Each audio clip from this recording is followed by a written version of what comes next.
Today we're going to be talking about the birth chart of Edgar Allan Poe. I recently posted a TikTok video analysis of his natal chart, and I want to go a lot more in depth here.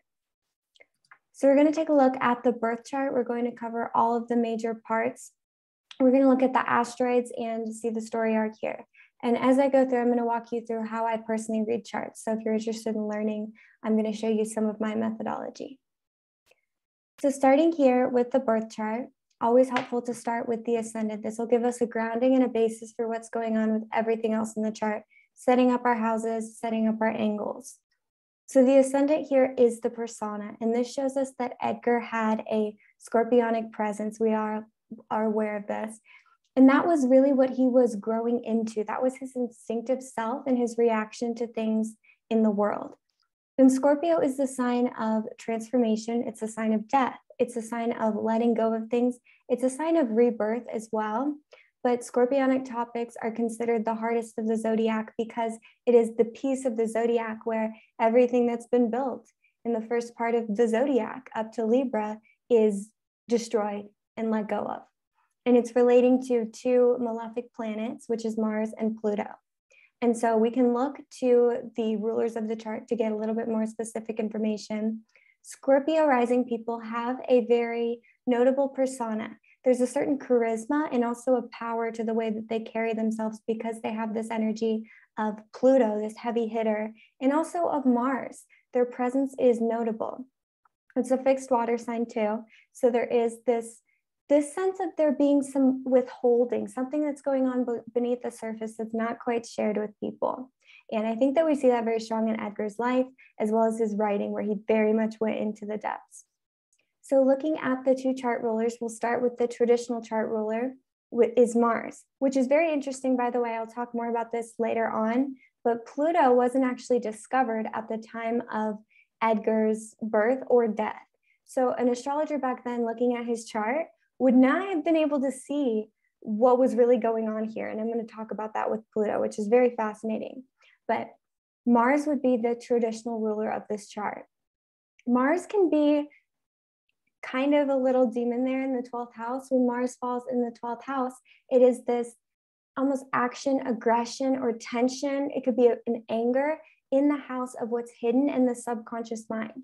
So this can be like a psychological trauma. Sometimes it's carried over from a past life. Someone went through a serious, maybe a violent death or an experience of loss that was very, very visceral, that still lingers in their psyche in some way. It doesn't have to be applied so literally, but it can pertain to past life stuff that hasn't been fully let go of yet. Mars in the 12th house too can also indicate almost like an angst and anxiety, this activeness of the psyche, the subconscious. It can be mental health struggles, even mental illness, with Mars being a malefic planet in the 12th house of mental health as well. So we do see that sometimes, but not every case. So as I go through here, if I mention things that relate to your own birth chart, please do not take what I say literally to be about you, because I'm speaking about this chart as a synthesized whole, and I'm only talking about Edgar right now. I don't want anyone to fear their own placements because of what I say about an incredibly challenging chart, the most challenging chart I've seen. So we have Mars here falling in the sign of Libra. Libra is about balance and harmony, but it technically is a sign of detriment for Mars because Mars wants to be forward focused, taking action. So there can be this crippling, feeling like you can't do anything with Mars in the 12th house in Libra. Like his chart wants to take action, being ruled by being a Scorpio rising chart. But then this Mars in Libra is like, no, yes, no. And very much always calculating things, but almost arguing with himself subconsciously all the time. There is a lack of trust that can come with the 12th house Mars in Libra, of self-trust. And Scorpio is the sign of trust. So there is a very treacherous relationship with the self that we're seeing already formed here. Okay. So moving on a little bit, we'll talk about this first house, and then we're going to circle back to this when we get to the lunar nodes. So his first house has a conjunction of the North Node and Uranus.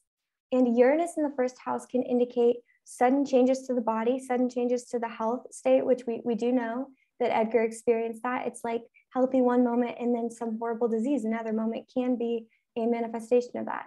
It can also be someone who they themselves wants to present very eccentrically, wants to do something their own way, but there is a lack of interest and oftentimes ability to fit in with societal norms with a Uranus in the first house person. They're going to do things their own way. So looking at this in the context, though, of being conjunct the North Node in the first house of self and body, we do actually see in Scorpio, the sign of death, some sort of weird sudden illness that came up that could have been the end of life, because the North Node is where you're headed towards in life. So taking a little bit of a more transcendent look at this nodal journey, we see Edgar's South Node falling opposite the North in Taurus in the 7th house. So a 7th house South Node is someone who has very much become accustomed in this life and many others to making decisions based off of other people and to having a lack of boundaries, almost to the point of allowing others to guide their life. The nodes being your destiny, the 7th house being other people. They were very much, there can be codependency and a learned codependency, as well as allowing others to be codependent with you. So Edgar's soul has come from a place of, he already knew how to be in relationship, how to be self-sacrificing at times when necessary. With the Taurus South Node, this shows stability early on. And we know that that's not necessarily his story, but it's like a Taurus South Node typically will be someone who always had food on the table, who always had their survival needs met. However, we do sometimes see this as that being a theme in their life because they didn't have it met. So another kind of way that that can show up there, but Taurus South Node would show in the past life, perhaps Edgar being a little bit more materialistically focused. And we know his life journey was not about that this time. And so sometimes there can be a bit of an overcompensation, especially with his node pulling so much energy conjuncting the ascendant there, a little bit of an overcompensation of like, Taurus is surface level, Scorpio's depth. And it's like he face planted into the depths early on, but it continued to get more and more so. Because the North Node taking us into Scorpio is taking us into the sign of loss, into letting go of your self-image, first house, losing yourself quite literally. Scorpio being lost, first house being yourself, losing yourself in weird ways. And we're seeing potentially some mental illness again when we get Uranus very strong in the sign of Scorpio, likes to be there, conjuncting the North Node, this just unexpected things happening. And it can be very much psychologically, it can be physically too. But with the North Node in Scorpio, this experience of loss and going into the depths more and more. But the key thing here is that nodes conjuncting the angles, especially from an angular house, is very significant and shows a chart with less of a flexibility in terms of their destiny. Many astrologers would say that a chart that has both fixed angles and fixed nodes, their soul knew what they were going to do, and there wasn't that much wiggle room. Now, this is all theoretical, right? We're talking about soul's purpose and destiny and free will. So no, I'm not going to sit here and tell you it's definitely one way or the other. But when we see that, we typically will see the angles being fixed, rigidity, and then the nodes being fixed, a rigid soul path, a rigid existence and life story and way that things play out for you. And then the nodes fixed, a rigid destiny and unfolding of the life story arc. So this to me says that Edgar Allan Poe came here to do what he did, and he was living out something that perhaps he had planned to do before his life. And with North Node conjunct the ascendant, there's often a feeling of purpose and also an awareness of the lack of control, because most people have some sort of idea of, I'm controlling my life, I'm controlling my destiny, and that can be empowering. But a North Node conjunct ascendant almost feels like there can be a feeling of being a puppet on a string being led by your destiny, and feeling like you may have tried to fight it before, but you've been forced to surrender to it. And Scorpio is going to teach us to surrender to losing things, to surrender to things being out of our control. But this is amplified with the North Node conjunct the ascendant. There can be a literal feeling of being out of control of your life story for any sign. It's beautiful because there's such a strong destiny of coming into yourself. North Node conjunct ascendant people oftentimes are individuals that are known very well for something that they do and contribute to the world. But there can be a painful loss of relationships, 7th house, where your life path and your story will naturally remove relationships that you care about most in order to almost like force teach you with lessons of independence versus codependency. So there can be losing relationships that you care about. We know that this happened with Edgar with his first love. He went away, he came back, and she had moved on because of the father intercepting letters, stuff like that. So out of his control, but he came back and his love was gone. 7th house south node, chart pulling him towards the first, relationship that you love so dearly being taken away from you by circumstances out of your control, Scorpio. So that's kind of the nodal journey there. Next, first we'll start here with this 1st house Saturn. 1st house Saturn, again, a pressure and a standard that one holds himself to that is oftentimes unachievably high and unrealistic standard that one holds himself to, but they can't really be sure why. And then we do have Neptune there, but it's in the 2nd house. This conjunction being more generational, not one of the key parts of his chart, but the aspects will be key. But I want to look at them from the perspective of the luminaries first. So looking here to the 3rd house, we have this cazimi of the Sun and Mercury in Capricorn. Late degree Capricorn placements can have this feeling of exhaustion because of there being a late degree placement, but also Capricorn itself being a very work hard, tired sign. It can feel almost like you're worn out when you come into life. But this aspect of the cazimi, meaning Mercury here, conjuncting the Sun within 17 degrees, in his case, we have 13, 12 degrees apart. This can show us somebody who has an exceptional communication or writing ability. It's a beautiful gift with words. And in the 3rd house, that's amplified. It's kind of a straight shot here that this chart was going to write. And an ability to really just say the most beautiful things in a very profound way that touches people's souls. Mercury cazimi is a superpower in a chart. Mercury only cazimis with the Sun for about 8 hours each time there's a conjunction.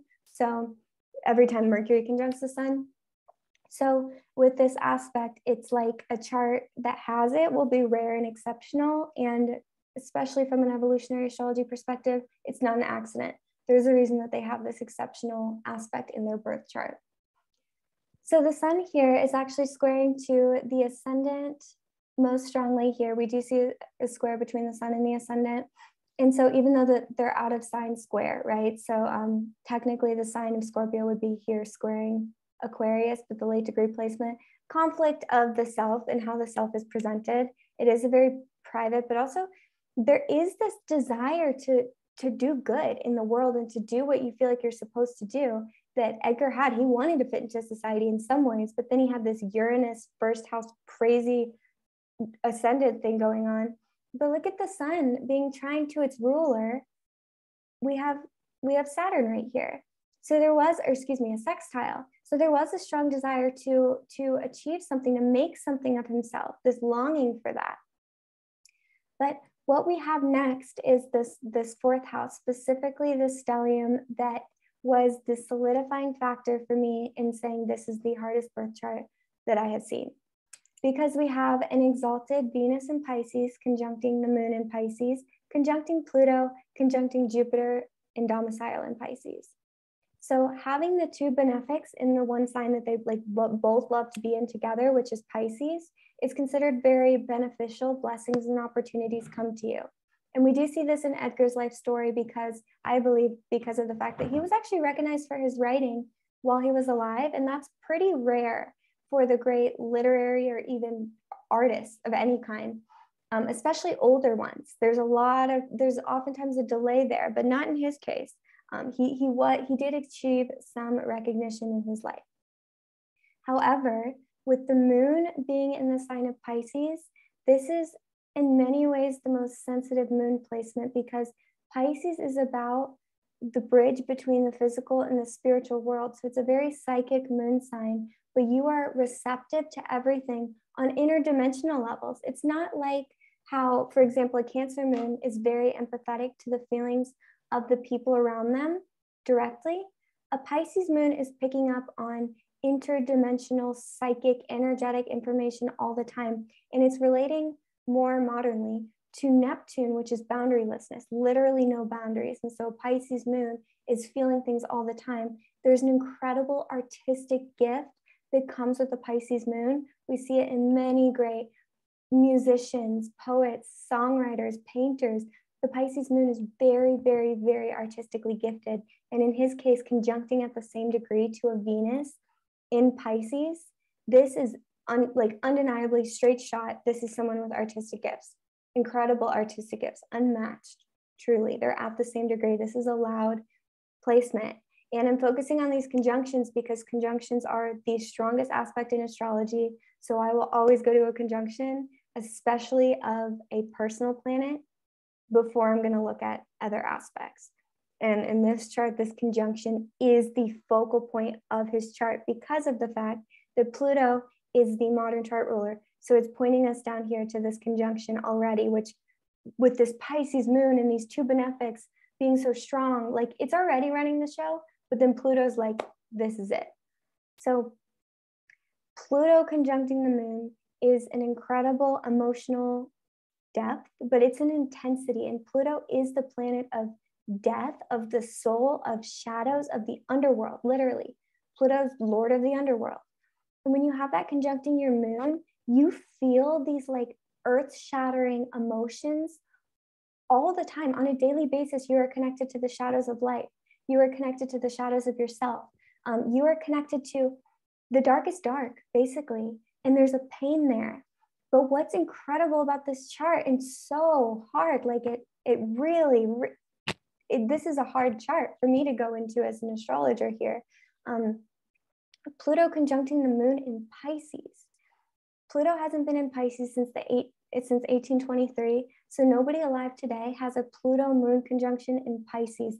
Pisces moon is already considered so sensitive and relatively challenging. But then when you put it with Pluto, the delusion here starts to take over because Pluto is drawing out the shadows of Pisces, which is delusion, dissociation, confusion, victimhood, victim complex could be another one. But it's like the heaviest of Pisces is just brought out and it's just pain.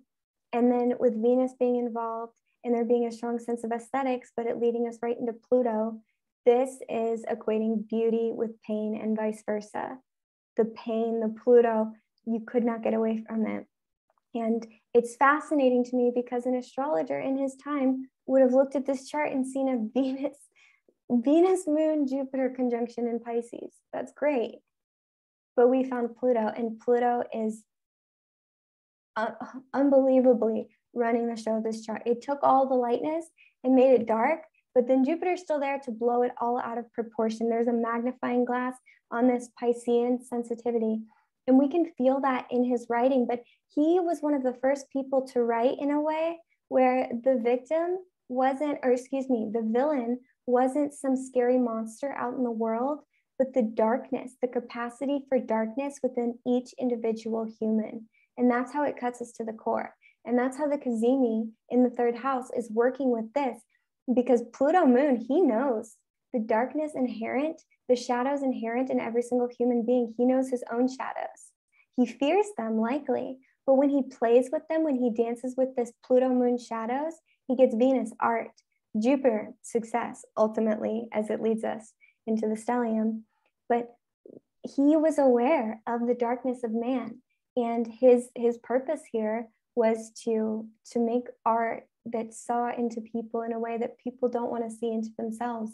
And people without a moon Pluto conjunction, especially in Pisces, don't have to look at their shadows in the same way that somebody with this chart was forced to.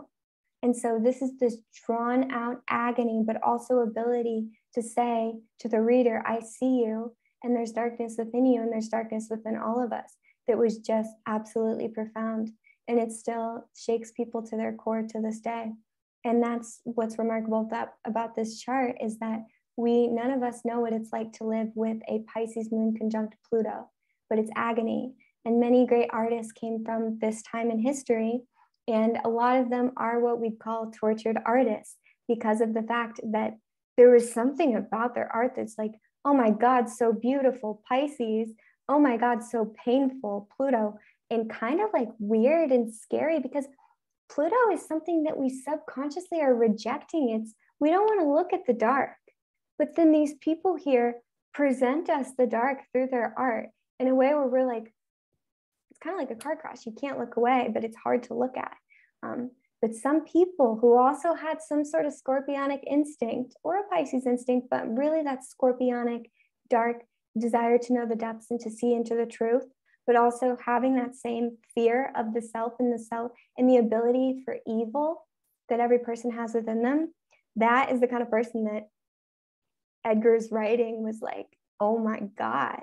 And they couldn't stop reading it because it touched a place that they always want to go, but that most people don't. Our society is not built to look at our darkness in that way. It's easy to avoid doing. Well, it's easy to consciously avoid doing. So that's a little bit about what's going on with the moon. But next, I do want to talk about some of the aspects beyond the conjunction here.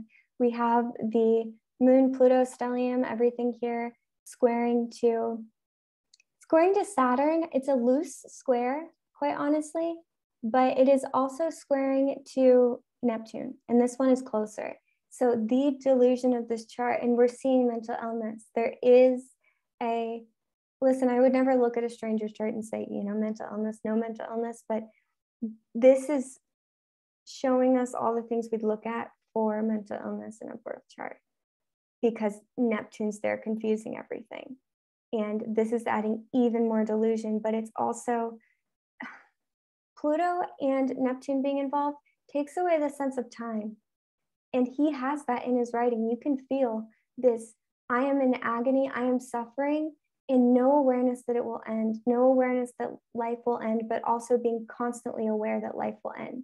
It's like you're living death, but there is no chance to escape it through death. It's something we can't wrap our head around, but Neptune is it's totally acting malefically here, just throwing in even more confusion, also even more sensitivity. He was incredibly psychic. And when he wrote about these dark topics, he wasn't just like, oh, I'm dark, here's some darkness. He was seeing into the core of humans, to the core of man. He was psychically connecting with shadows, with people's darkest motivations all the time, in a way that most people don't. He had that psychic ability, but his seemed to be showing him shadows. And so he wrote about it. And he was honest and brave and fearless in many ways. But the suffering on a daily basis, you don't get away from a moon conjunct Pluto. You don't get away from it squaring to Neptune there every single day. And so it's just dark, a confusing darkness. Like, I'm getting this image in my head of him wandering around completely in the dark through a room, like without walls, and trying to find something to hold on to, but he couldn't, because there's no walls, and he's been wandering in the dark for years and desperately searching for something tangible and real that makes sense, but he can't find it no matter where he goes. And it's just this agonizing search and desire without hope. Neptune is afflicted. So yeah, it's and there's more here. So yeah. Also, yeah. I'm sorry. It does. I need to pause for a second because it's a lot to take in here. Okay, next I do want to talk about a little bit about the asteroids and how they're playing into the chart here. We do see a conjunction of Juno and Venus and everything else, but this is showing us someone who's very, very emotionally connected to their life partner. There's different perspectives, I guess, on what happened with him and his wife, but his desire to help and to save her. But then we see with Juno Venus a romantic, but oftentimes, because Juno here is also going to be squaring Neptune, there's a longing for a partner and for a deep transcendent love, for someone who sees his depth and lives on the same level of depth, which is very hard to find.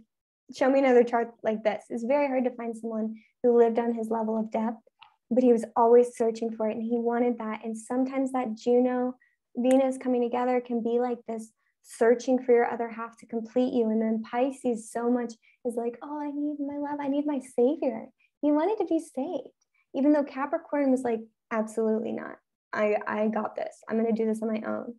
Pisces, part of him wanted to be saved from his own depths, the suffering that he was experiencing on a daily basis. But we do see with Venus conjuncting the moon here, likelihood of having a young partner in the fourth house too. So that his relationship is evident in his chart. It's a very close conjunction. Moon being youth and childhood, someone younger, Venus being your love, your relationships, Juno being that too, can be a younger person, and in the sign of Pisces too.